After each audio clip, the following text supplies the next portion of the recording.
Kalau kursi terakhir 4.000, apakah partai A ini dengan jumlah 2.500 dapat kursi? Tidak. Walaupun kalian bilang Taufik Bilfaqih tokohnya hebat, dia orang luar biasa, dia pasti pemilik suara terbanyak. Iya, di internal partai dia suara terbanyak sampai 1.500, yang lain di bawah 500.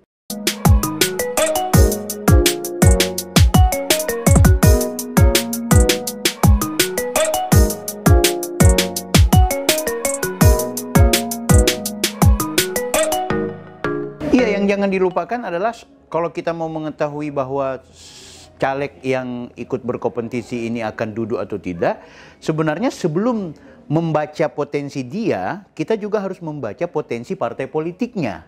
Itu penting, kawan. Karena kalau kita nggak membaca partai politiknya apakah mendapatkan satu kursi atau tidak, ya ini repot. Ya kan? Biar kita anggap, oh caleg itu kuat, caleg itu hebat, caleg itu pasti akan mendulang banyak suara. Pertanyaannya, apakah tandem atau line up dari caleg yang lainnya, kan misalnya aja nomor urut 1, nomor 2, 3, 4, 5, 6 sampai dengan yang kesekiannya itu atau kursi terakhir, apakah mereka adalah caleg-caleg yang berkompeten juga? Ini jadi pertanyaan, ya kan? Nah, jadi kalau dasarnya itu begini, kita hitung ya, misalnya partai A, oke? Kita anggap partai A ini, misalnya dia nomor urut 1-nya, katakanlah namanya Taufik Bilfaqih, saya ya, oke. Kemudian nomor 2-nya Marten, nomor 3-nya Wahyuni, oke. Nomor 4-nya Budi, nomor 5-nya Ali, nomor 6-nya Yuyun. Pokoknya yang namanya tertulis. Nomor 7, anggap ini satu partai 7 caleg ya. Karena di dapil itu memperebutkan 7 kursi. Berarti di sini sebutlah namanya Sari. Oke? Nah, mereka semua ini memperebutkan satu kursi. Ketika mereka memperebutkan satu kursi, berarti harus ada syarat dari partai ini untuk mendapatkan atau mendulang suara yang menjadi potensi untuk mendapatkan satu kursi. Oke?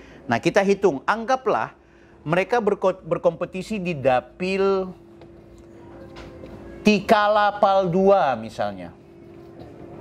Tikala Pal 2. Dapil Tikala Pal 2 ini memperebutkan 7 kursi.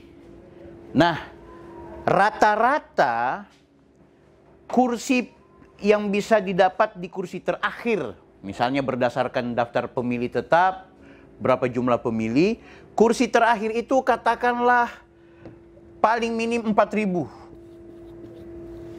Oke? Paling minim 4.000. Pertanyaannya, bisa nggak partai A dari nomor urut 1 sampai nomor urut 7 bisa menghasilkan suara yang nilai akumulasinya itu 4.000. Itu jadi pertanyaan. Misalnya nih, kalau Taufik mendapatkan 1.500, Marten mendapatkan 200, Wahyuni mendapatkan 100, Budi mendapatkan 300, Ali mendapatkan 200, Yuyun mendapatkan 100, Sari mendapatkan 50. Kita hitung. 50 tambah 100, 150. Tambah 200, jadi berapa? 350. Tambah 300, 650. Tambah 100, 750. Tambah 200, 950. Tambah 1.500. Ya. Tambah 1.500. Sama dengan total 2.450. Katakanlah, jangan lupa ada yang mencoblos partai. Lambang partai itu kalau dicoblos itu juga suara, kawan-kawan. Katakanlah suara partainya di sini 50.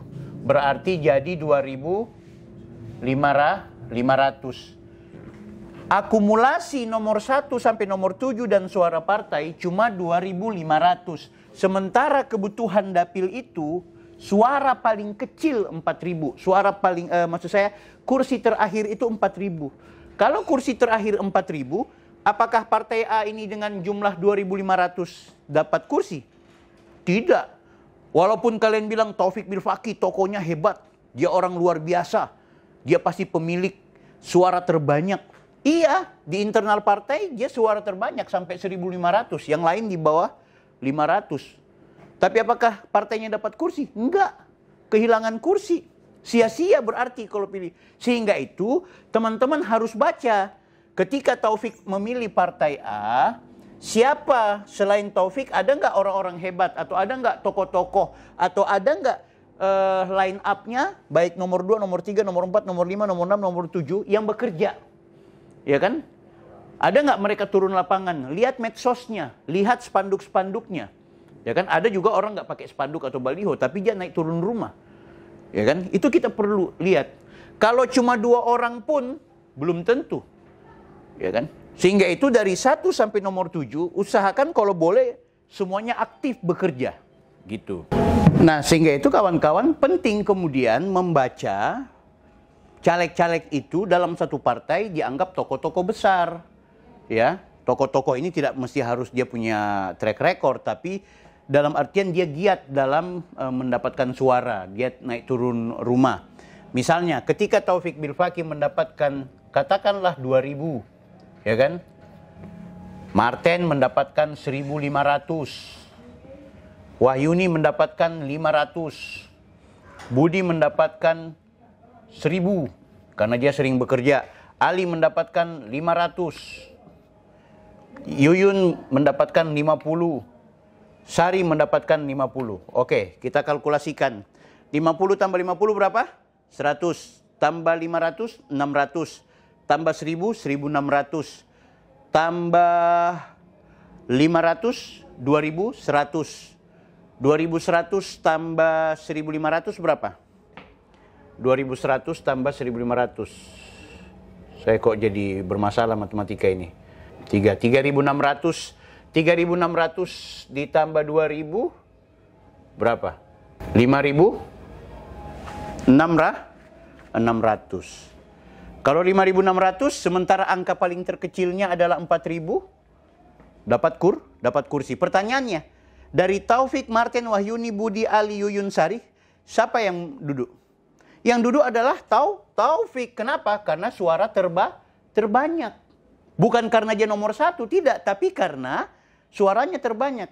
Kalau yang suara terbanyak nomor 7 yang menang. Namun biasanya suara terbanyak dalam setiap partai dan di setiap pemilu, kebanyakan nomor urut 1.